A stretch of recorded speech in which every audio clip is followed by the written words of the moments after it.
हाथी की कहानी द एलिफेंट स्टोरी में आपका स्वागत है।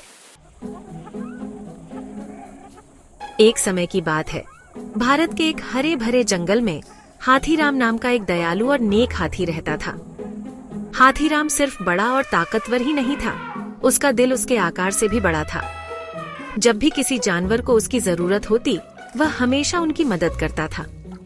एक दिन चीकू नाम का एक छोटा सा बंदर ऊंची डाल पर लगे केलों के गुच्छे तक पहुंचने की कोशिश कर रहा था। अरे नहीं, ये केले बहुत ऊपर हैं, मैं इन तक कैसे पहुंचूंगा? चिंता मत करो चीकू, मैं तुम्हारी मदद करूंगा।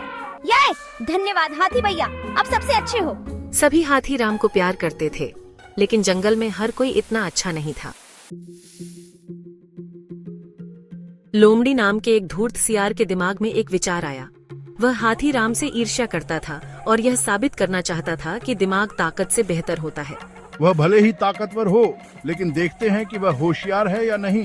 नमस्ते हाथीराम, मेरे पास तुम्हारे लिए एक चुनौती है। नमस्ते लोमड़ी, कैसी चुनौती?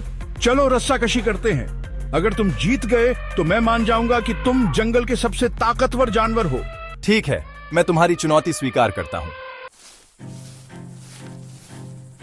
लेकिन लोमड़ी चालाक था। उसने रस्सी का दूसरा सिरा खुद से नहीं बांधा। इसके बजाय उसने उसे दूर एक बड़े पेड़ से बांध दिया, जो झाड़ियों के पीछे छिपा हुआ था। फिर वह हाथीराम के पास वापस दौड़ा और बोला, मैं तैयार हूँ, अपनी पूरी ताकत से खींचो। हाथीराम ने खींचा और खींचा, लेकिन रस्सी हिली तक नहीं। पेड़ नहीं हिला और हाथीराम थक गया। बाकी जानवर देख रहे थे, कुछ हंसे, कुछ उलझन में दिखे।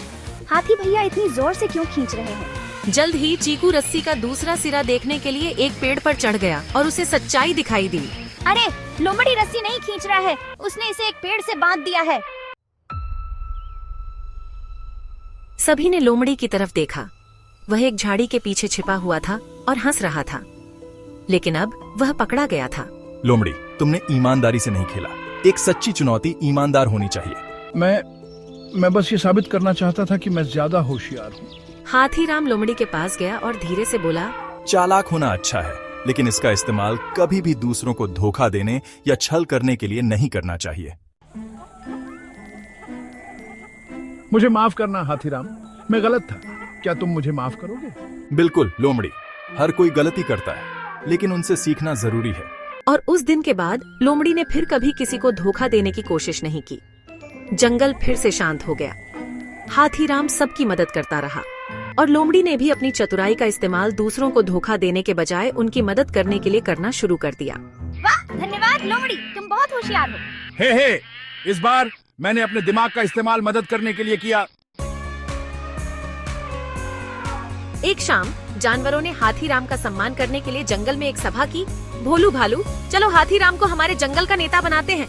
टीना कछुआ, वह दयालु, ताकतवर और निष्पक्ष है। चीकू बंदर और मेरा सबसे अच्छा दोस्त। जानवरों ने हाथीराम के गले में फूलों की माला डाली और खुशी से नाचने लगे। हाथीराम धन्यवाद मेरे प्यारे दोस्तों, चलो हमेशा एक दूसरे की मदद करते हैं और अपने जंगल को सुरक्षित और खुशहाल रखते हैं। और उस दिन से हाथीराम जंगल का प्रिय रक्षक बन गया। तो बच्चों, याद रखना, ताकत अच्छी होती है, लेकिन दयालुता आपको सचमुच महान बनाती है। और अपनी चतुराई का इस्तेमाल दूसरों की मदद करने के लिए करना, यही सबसे अच्छी समझदारी है। अलविदा बच्चों, अगली जंगल की कहानी तक।